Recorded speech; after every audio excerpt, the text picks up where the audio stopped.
Observe that what we have now is altogether 6 points. 1, 2, 3, 4, 5, 6. 6 is q plus 1, and this is no coincidence.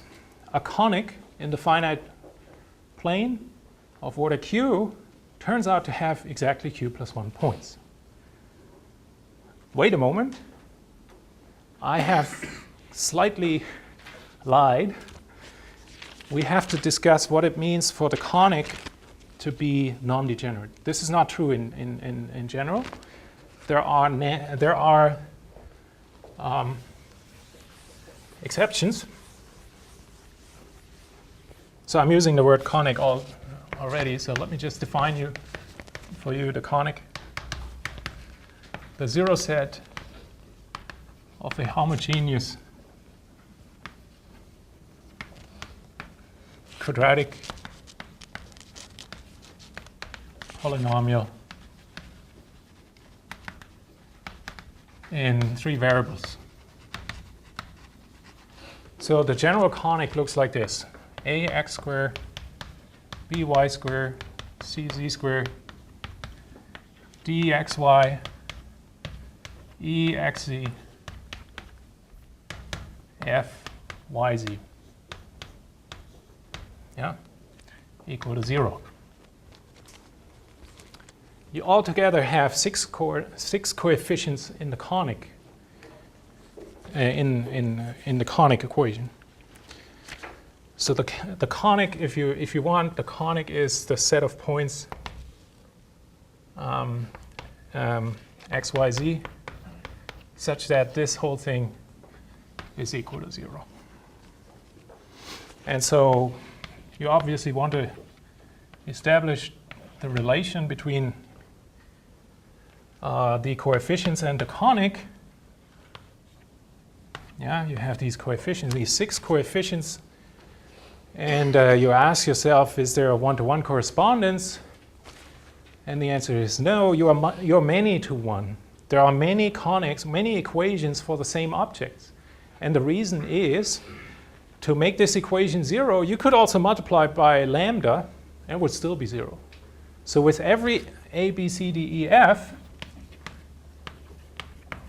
that gives you the conic, you would also have lambda a, lambda b, lambda c, lambda d, lambda e, lambda f, giving you the same conic, the same geometric objects. So we see exactly the same issue in projective space. We could take PG5Q as the parameter space. PG5Q as the parameter space for the conics. Every point in PG5Q gives you a set of 6 coefficients, and you could write down the conic and look at it. Okay? Now, what does that mean to be non-degenerate?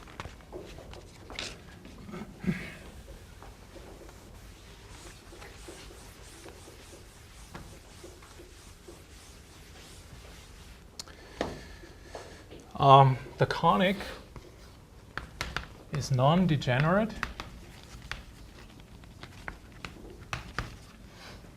Well, that means, well, you should think of x, y, and z as the coordinate vectors in the vector space. Now, if you move from one set of bases to another set of bases, it doesn't change the geometry. So if you move from one basis to the other, that means you have an invertible base change matrix. And what happens to the equation? The equation gets transformed. It's just a substitution.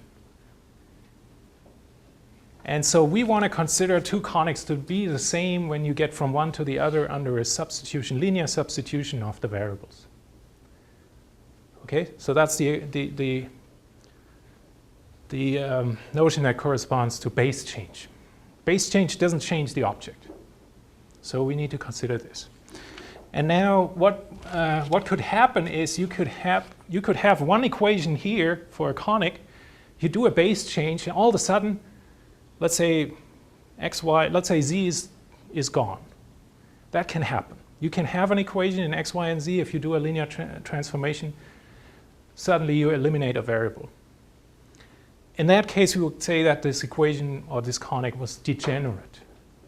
And we are not that interested in it. So now we're getting there. The conic is called non-degenerate if you cannot eliminate a variable under linear transformations, under linear substitutions of the variables. No variable can be eliminated under linear substitutions of the variables. And here's an example. This guy, x squared plus y squared is equal to 0. Z is already gone. This would be degenerate. If I have to tell you where it is degenerate in PG2Q. Yeah. If you don't see the z variable, for instance here, this would be an example for a degenerate conic. And if you have the time, you could maybe work out the set of points that you get, mod 5, for this equation. And you'll see that it's not q plus 1. It's not 6. You get more points. It has more points.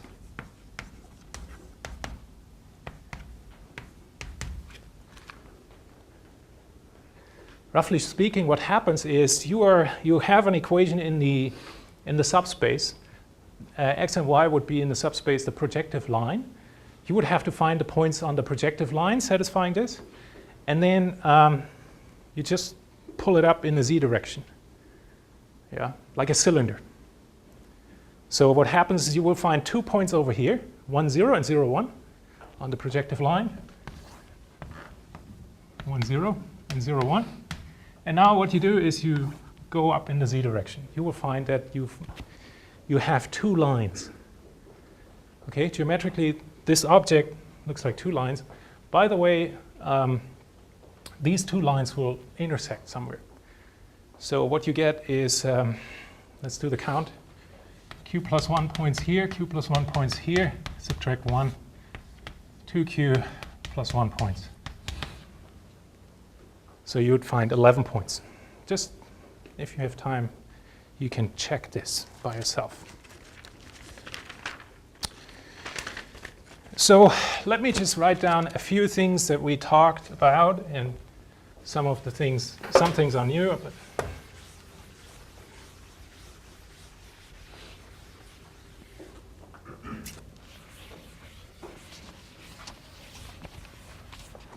so a few observations.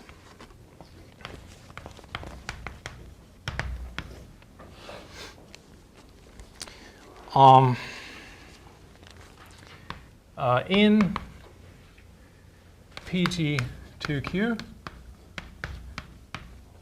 what do we find? We find that any 2 lines intersect.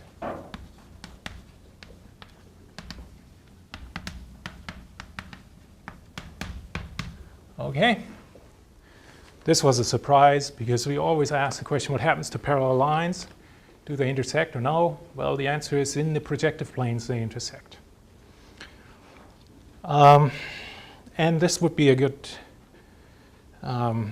thing for you to check. I guess it's even on the homework.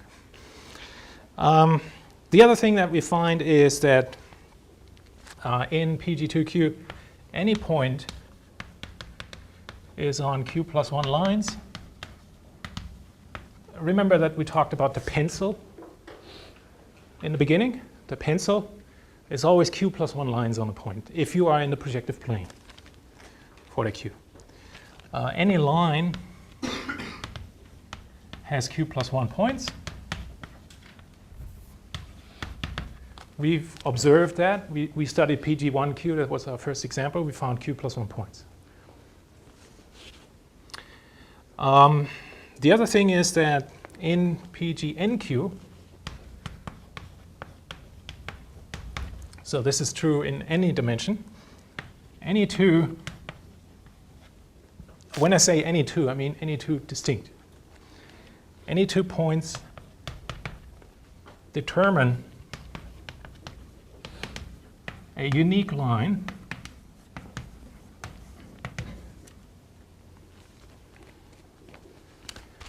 and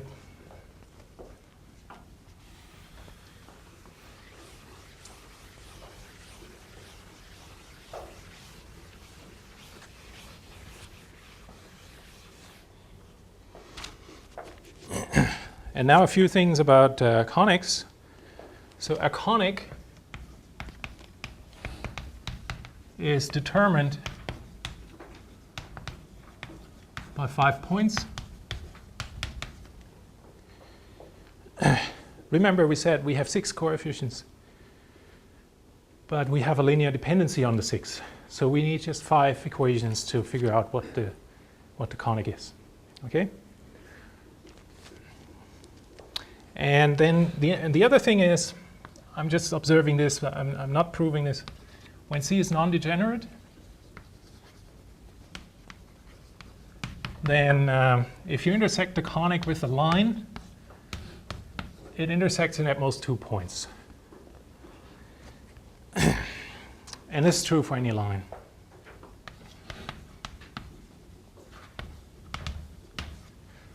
Okay, so these are some basic observations.